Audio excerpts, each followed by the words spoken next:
Hey, it's Brittney from your favorite SaaS SEO agency, Linkflow. And today we're going to be talking about link exchanges, also known as reciprocal backlinks. So what's a link exchange? Basically, it's where you and one or more other websites agree to trade backlinks. So they might link to a page on your website while you link to one of theirs. There's a few different ways of doing this, kind of like I would say 4 key ways that I've seen recently. So one is just exactly as I stated, you each decide to pick a page to link to each other. And this is really common with like brand partnerships. So say that you have a brand that you work together with, or maybe they even resell your product. It would make a lot of sense for you two to link to each other because you're selling to the same customers and you're sort of partnered up. So that's a good reciprocal backlink. Another common way is with guest posts. We see this a lot. So someone might email you and say, hey, we like your content.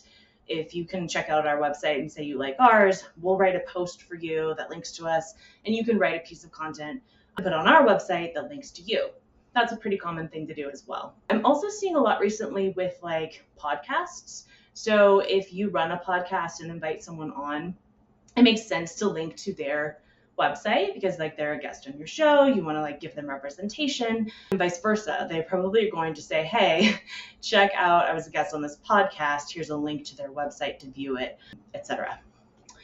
And then there's also sort of like a 3-way or multi-way reciprocal backlink, which can happen with any of those sort of examples, but that's where it's more than just 2 websites. So like at website A, B, and C might form like a triangular shape of backlinks to each other.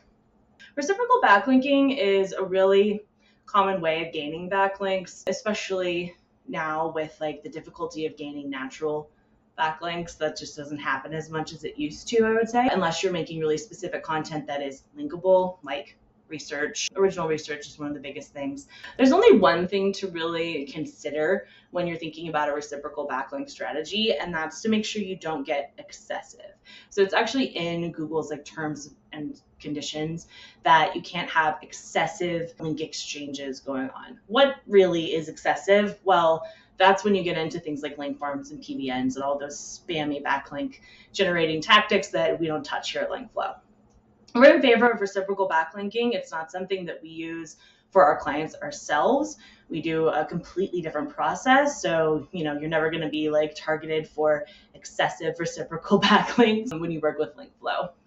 All right, so that's pretty much the gist of what link exchanges are. We have a blog that dives a bit deeper onto this topic you can check out below.